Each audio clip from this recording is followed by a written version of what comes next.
I think generally it's more useful to look at points of grammar than at grammar overall.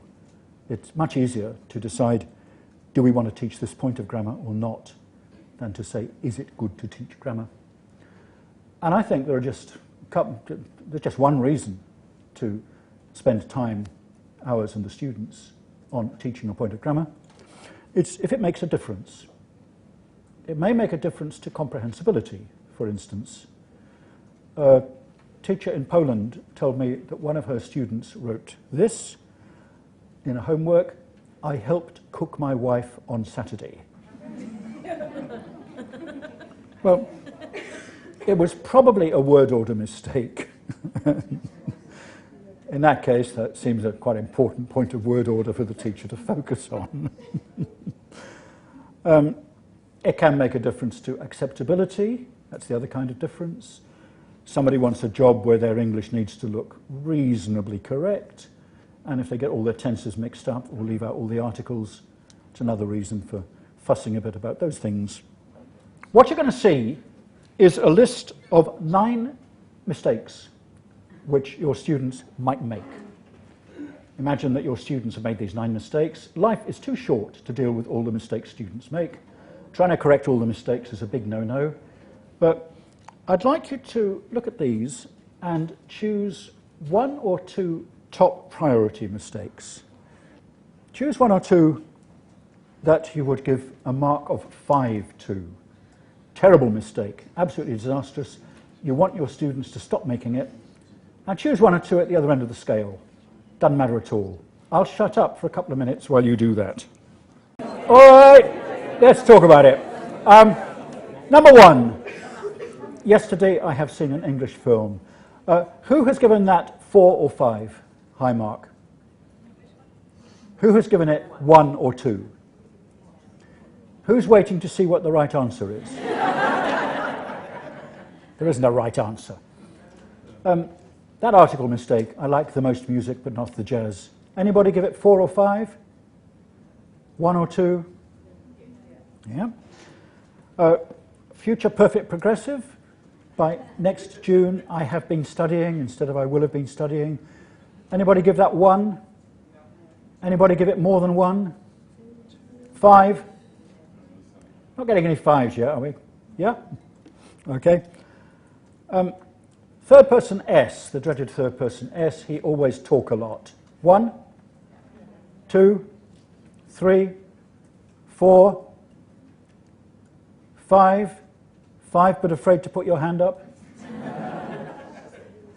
The one we've heard, I helped cook my wife on Saturday. That's pretty much a 5, isn't it? It depends a lot on context. You know, that mistake might not cause so much trouble in other contexts. May I have your sign, sir? Somebody said that to me at a hotel reception desk. I nearly said Aries. 5, 4, 3, 2, 1. Again, it depends on context. In that context, I knew what they meant. Interestingly, that is a vocabulary mistake. It's not a grammar mistake. Excuse me, please tell me the time. 1, 2, 3, 4, 5. Okay. How long are you here for? A comprehension mistake. Since March. 1, 2, 3, 4, 5. Okay. And childs instead of children. 5, 4, 3, 2, 1. Okay. You find yourself balancing comprehensibility and acceptability. Childs doesn't interfere at all with comprehension, but might make the speaker sound pretty stupid. So there's only one where I really disagree strongly with you, and it's excuse me, please tell me the time. Now this is rude. This kind of question puts people's backs up. I get a lot of emails from people that I don't know through my website saying, "Dear Mr. Swan, please tell me if this sentence is correct." Now, this is not the way that we make requests in English. We don't make requests by making statements or imperatives and putting please in front of them. We make requests by asking questions. Could you tell me? Would you mind telling me? We tend to wrap it up a bit, look, sorry to bother you, but it has to be a question. An imperative with please is not a request, certainly not to a stranger. And that one, excuse me, please tell me the time. If you imagine somebody coming up to you in the street and asking that, that's a bad mistake, that one, I think. It is important to prioritise. Whatever your choices are with these things and with everything else in grammar, you can only teach a limited amount, and so what you do teach needs to be pretty carefully selected. How much does it matter for comprehensibility or acceptability? In many situations, a lot of stuff like third person S and present perfect and so on can just be chucked out.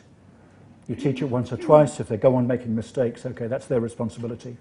But you can't keep coming back to it.